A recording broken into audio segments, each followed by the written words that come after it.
It's your Andre Berto, man, here at another episode of Squared Up with my guy, Nashville's own Caleb Plants. What's going on, my boy? What's going on? You being in a mainly black dominating sport like boxing, to have a kid like yourself walk and talk and perform like you do. A lot of them don't really understand that. I think that they don't really understand where you're from. Of course, we've had these type of conversations, so I get it and I understand it, but I don't think a lot of other people really understand Nashville, Tennessee. Well, you're part of Nashville. You know, boxing is dominated by the races that it's dominated by. Of course. And, you know, a lot of those guys come from poverty-stricken areas. Of course. And if it's one thing that I've learned along the way is that poverty doesn't know color. Ooh, and facts. Where I'm from, everybody's white. Facts. And most everyone's poor. And so all the things that people go through in life, from the top of the totem pole to the bottom of the totem pole, I've seen Caucasian people go through that. You know, whether, you know, it not being able to keep the lights on, not, you know, the air conditioning going out, or, you know, food stamps, or just whatever it may be, you know, those are all things that not just myself, but I've seen so many other people go through that were the same color as me. So that's one thing that I've learned through life is that, you know, tough situations, you know, whether it's going through pain or whether it's going through poverty, you know, it doesn't care what color you are. And so, you know, my father, he was a fighter back in the day. And he scrounged up a little bit of money together with my grandfather to open up a little rinky-dink gym in Ashland City, where I'm from. Okay, that's I'm from out in the woods. Yeah. Out in Ashland City. And Ashland City, what's going on? I never been there, but Ashland City, what's happening? Yeah. And we had tape on the floor in the shape of a ring, and when we'd spar, we'd stand around and hold hands. Wow. And it had one bag up in the corner, and that was our gym. And it was just a white tile floor, so I mean, people would slip and fall, but a lot of ass whoopings got handed out in that gym. And you know, unfortunately, you know, my dad opened that gym because he didn't want me to just be running around getting in trouble with my buddies when I got a little bit older, and wanted a place for, you know, at home, our home life, you know, was a bit chaotic, and he just wanted to have some place where me and my sister and him could go and, you know, just spend our time. And from the time I got off the school bus till 10, 11 o'clock at night, that's where we was. It became like a sanctuary for me. For sure. You know, there were a lot of things going on at home. You know, my parents weren't getting along, and, you know, people who know my story, you know, they may know about my mom and, you know, things that she was going through. And so it was like a safe haven almost. Outside the gym, I was somebody who nobody wanted to be. Correct. But I spent so much time in there, and you know, my dad was so hard on me, and just the amount of discipline and forcing me to be so mindful about so many things, and you know, just the way that he would go about correcting me. I mean, there'd be times I'd get in trouble, or it wouldn't even be that big of a deal. He'd put me in my room in push-up position, just leave me there, turn the lights off, shut the door, and if I wasn't in push-up position when he opened that door, you know what that meant. And but I just spent so much time there and got so good at it that I became, when I stepped in those doors, I became somebody that people wanted to be like. You know, even grown men look up to me and want to be like me. And it's like I got addicted to that. You know, wanting to be somebody. And when I walked back out those doors, you know, I had to go back to being somebody nobody wanted to be. You know, I didn't have the clothes that the other kids had. I didn't have shoes the other kids had. I didn't have a house and a home like the other kids had. But when I got to the gym, it was like I got to be a superstar. Yes, sir. And I just fell in love with that. And I just went there and I never left, you feel me? And to this day, you know, even as I got older, you know, people who do know my story, some of the things that I've been through, it's like, no matter what was happening, when I stepped into those doors, it's like nothing else mattered. And, you know, I would work so hard that, you know, you get to a point of being so tired that you're not worrying about everything else that's going on. You know, you're not worrying about the bills, you're not thinking about your kids, you're not thinking about your spouse, or whatever your situation may be. You're so tired that the only thing you can focus on is what's in front of you. And it just, you know, lifted so much weight off my shoulders that I just It was like a drug to me. And the fact that you were just so good at it too, man. I think, when it comes to us, bro, like, a lot of us that come from that type of environment and really stepping into that boxing gym, it almost turns into like a home for us. We find refuge there. A lot of us, we find, friendships, and with our coaches, we find, father figures from, for a lot of these kids too. And just the fact that we can be, admired for a certain discipline that we have and that we're great at, really, pushes us to a whole nother level, and it changes, a lot of our lives, man, especially like the situation that you're in now. Now you're able to be a superstar now, just even outside that gym. Yeah. You know what I'm saying? So it has to be, a great feeling.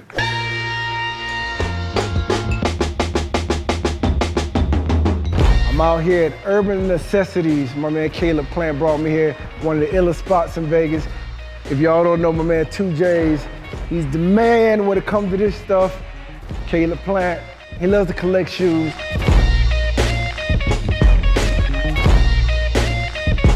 The Dunk's been really popular, and I got the ray guns, I got purple lobsters, green lobsters. He's been shopping with us for a minute, a couple years now. So a lot of the ones that everybody talks about, Caleb already has them. A lot of people don't know, but I'm also big into like superheroes, comic books. That's something my dad was into when I was younger. The Spider-Man movie that came out recently, they did a one, like he wore in the movie, so I thought these was really dope. Everything in the store is QR code based, so you take your camera. Come on, man.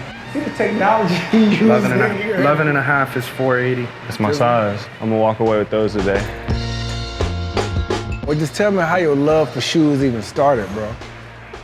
I think it just came from not having those things as a kid, like a lot of boxers, they come from, a poverty-stricken area and, usually are deprived of a lot of things. And, I just used to watch TV and be like, man, I want those nice shoes. I want those nice cars. I want those nice clothes. I want to live in a nice house one day. And sneakers was just something that I took to, though, even as a kid. Sometimes my grandparents would take us to, go school shopping before school opened, and I'd always get a pair of sneakers. When I was younger, I liked Allen Iverson. And so I'd get the Iversons. And, you can't go wrong with AI, man. The high top white pair that kind of looked like the Air Force Ones. Yes, sir. Yes, sir. So, yeah, that's really where it came from. Just, wanting those nice things that I didn't have. Only for you guys. I know my man Caleb is a real exclusive customer. Yeah, y'all got it. Come through, let's see what he likes, man. What the P-Rods, Paul Rodriguez. If you don't know him, he's a legendary skateboarder, done a lot for the skateboarding world, and they just took a bunch of different dunks and put them together on each shoe. These are what I got on right now. And these are the what the dunks. Yeah, that's big money right Yeah, this is big money. These are like 20K. Cactus Jack dunks, I got these at home. The Safari, Air Max 1s. You go on vacation somewhere tropical, you could break those out. Purple lobsters. I think I'm gonna go ahead and snag these today too. Grateful Dead, something pretty exclusive.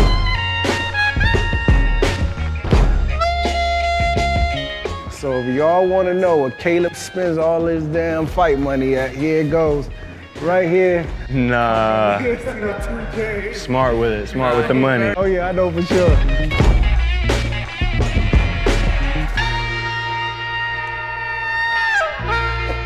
Your story is, tremendous when it comes to all the things that you had to deal with to get to this point.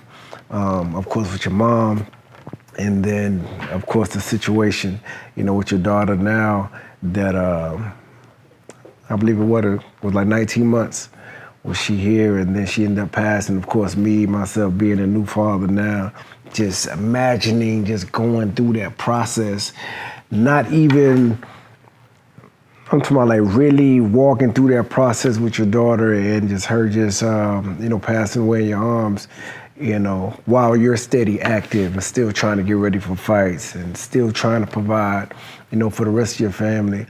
It's definitely something that I don't think there are not too many, men that can definitely go through.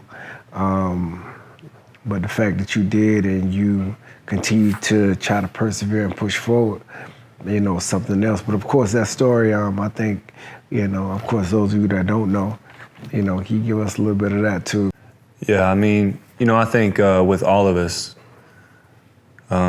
we go through things in life and it forces us it strips us down to our bare naked and forces us to rebuild ourselves. Thanks. And,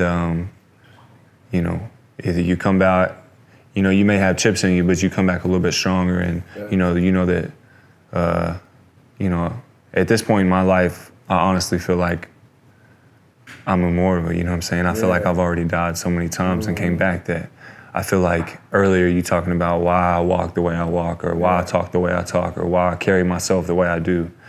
It's because I've done, those two situations are ones that a lot of the fans and, boxing world knows about, but those are just two stories that there's thousands and thousands of other stories that, or situations that have forced me to, strip down bare naked and really look deep inside myself. And, I've had to have a lot of internal talks to say, do I even want to carry on?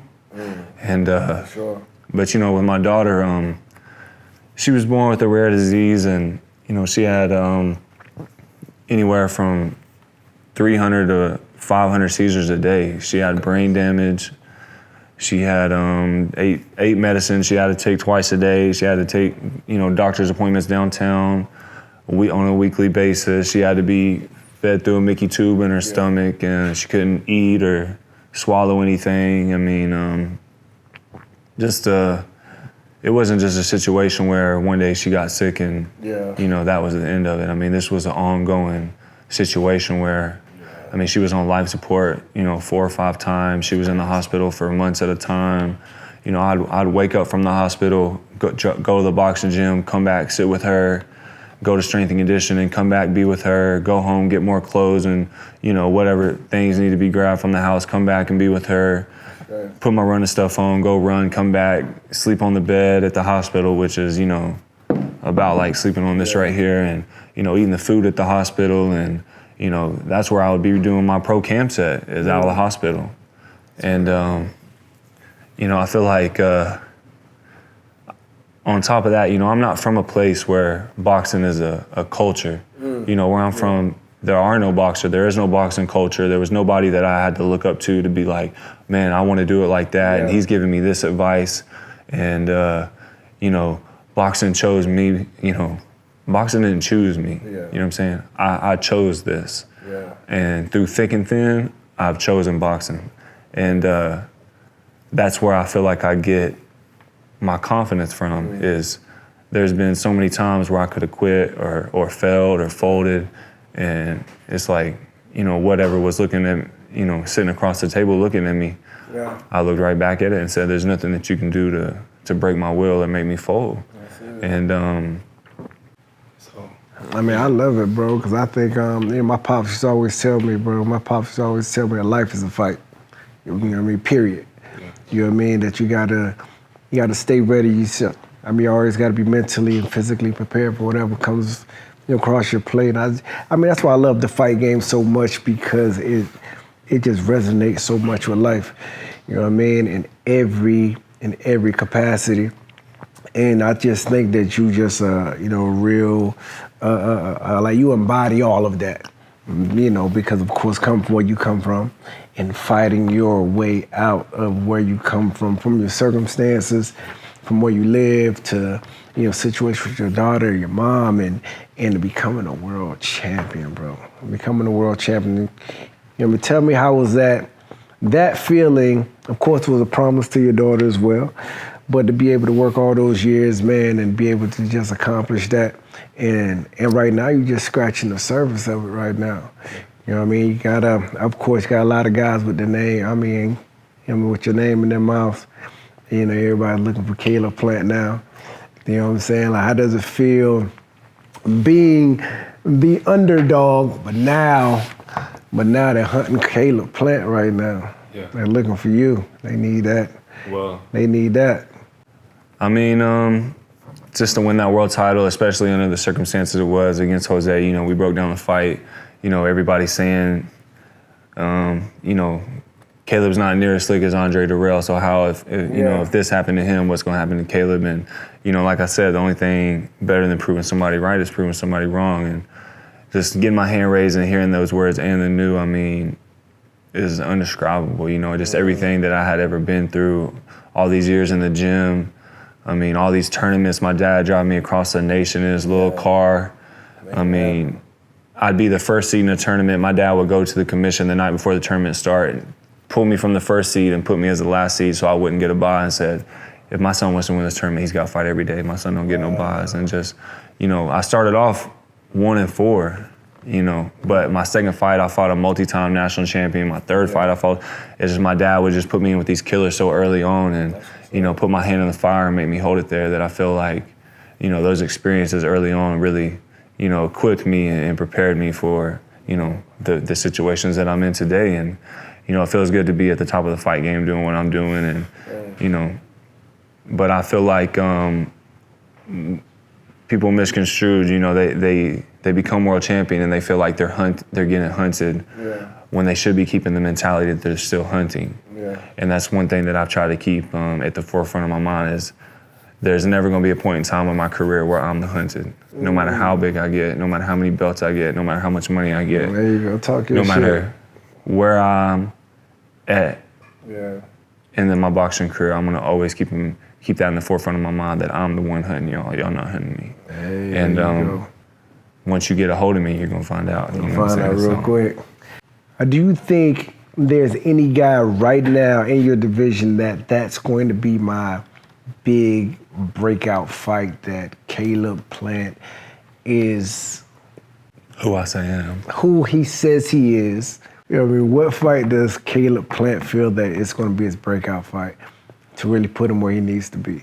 I feel like it's the one that we got brewing. You know, I feel like it's the one that we got, that we're trying to get made. You know, the fight that all the fans want. You know, there's never been an undisputed super middleweight, and that fight with me and Canelo, you know, is going to crown that first ever undisputed super middleweight. Wow. And, you know, who better to, you know, get in the ring with than the one who people say is a pound for pound best. And, you know, when I get in there and I get my hand raised against him, you know, nobody can say that I'm not who I say I am. And I've been telling people who I am, and I've been trying to bring them up to date with who I am and what I'm about. But you need that dance partner as well. And, you know, Jose Uzcategui was a great dance partner, but that's you know, I mean, that's one of the biggest dancing partners out right now. Yeah. You know what but I mean? I feel like Canelo, you know, that's somebody I can really show off all my dance moves with, and, you know, show him how I really get down and boogie, so. He talking that shit though, man. Yes, sir. Nah, I love that. Nah, I love that. I think that's, yeah, I believe that's the fight too. I believe that's the fight that's going to be, I mean, of course, you know, with his fight with Billy Joe, of course, a lot of people somewhat compared you to Billy Joe. People don't need to compare me to Billy Joe, because Billy Joe, he doesn't dedicate himself to the sport like I do. You know, I tip my hat to him because, you know, for whatever he's accomplished or done in life or done in sport, but it's not about him. I'm not, that's the thing, I'm not knocking him because it's not about him, it's about me. Thanks. And I'm not gonna let anybody else compare me to somebody like Billy Joe, because I keep my weight in check year round. When we pulled up this morning to Urban Necessities, what I have in my hand? A gallon of water. Ready. I'm not in pre-camp, I'm not in camp, I'm not in anything. But I'm doing what I'm supposed to do year round. I'm forking up thousands of dollars weekly now, right now. Not in pre-camp, not in camp. Out year round, thousands of dollars weekly, just to make sure that my body is in the position that it needs to be in. I don't drink, I don't smoke, I don't party, I don't stay up late. I go to the gym, I buy sneakers. You know, I like my old school cars, and I go to the gym, and that's it. And you know, if it's one thing that my dad has crammed in my head since I was a kid, I mean, just been on my ass about, is everything's got to be right. Everything's got to be right. Everything's got to be right, Caleb. Still up here, my man Caleb Plant, and another one of his loves, man, which is one of mine as well. He loves the old schools.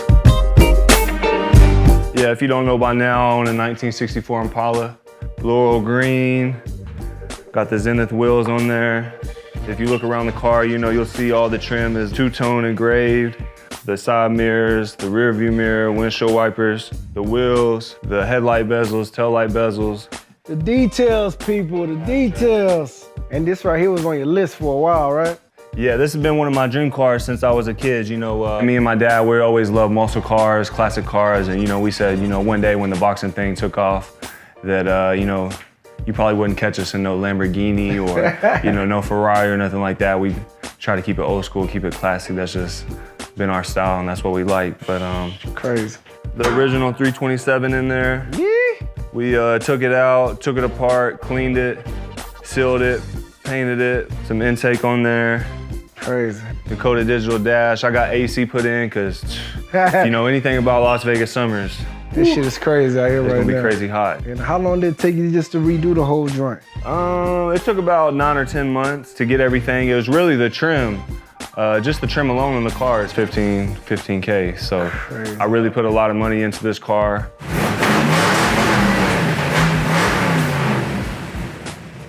That shit's crazy. So if anybody else wants to try to play with something like this, man, what's the ticket looking like? I'm a little ways above 100,000 in.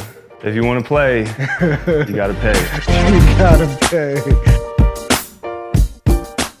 My dad was a huge, component in my life, and a huge component in my boxing career as well. Motivation-wise and just discipline, and just really helped, mold, mentality, as a man, in and outside the ring. Man, so tell us a little bit about your pops too, man. Man, I just have so much respect for my father. I mean, you've kind of seen where we come from, and you know my story a little bit. And through all that, my dad would work. He worked his ass off. You know what I'm saying? He would come home late at night. A lot of times we'd already be in bed, and but he worked his ass off. And when I was younger, and then when I got a little bit older, he didn't put as much into working and put more into the boxing gym, so that anybody who knows anything about boxing gyms knows that they don't make a lot of money. And he would work jobs where maybe weren't the best, but where he could get off to go to these tournaments to drive me there. And, he just sacrificed so much for me and my sisters. And, he just set the bar really high on what it means to be a man and to carry yourself like a man. And to, I just appreciate him so much for everything, for how hard he was on me.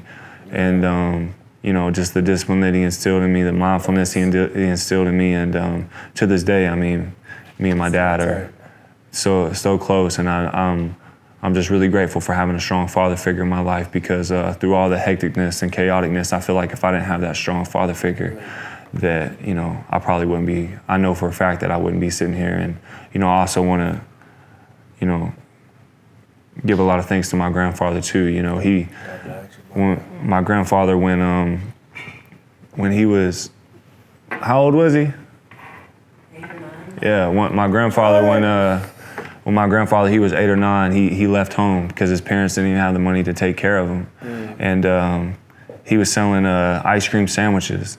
And this guy came up and said, "Why don't you come work at the store?" And he had to live in the back of a grocery store at 8 years old and work there just so he could have a place to stay. And he grew up to where he had owned multiple grocery stores. He owned post office. I mean, he had a couple of rental properties. I mean, and that was like the first person I looked at and said, man, I don't want to work for nobody else. I want to be my own boss. Definitely. And, he lived on a farm, and I just seen how hard that he worked every day. And just having those two strong male figures in my life, my father and my grandfather, and seeing how hard they worked to provide for their family, and the way they carried themselves, and the way that they talked to people and treated people and did good business with people. I feel like it really gave me, great footsteps to follow, and I feel like that, I'm trying to do the best job that I can to follow that up. Man, beautiful. Man, appreciate you. Caleb Plant, my guy, Nashville's own. Appreciate it, my boy.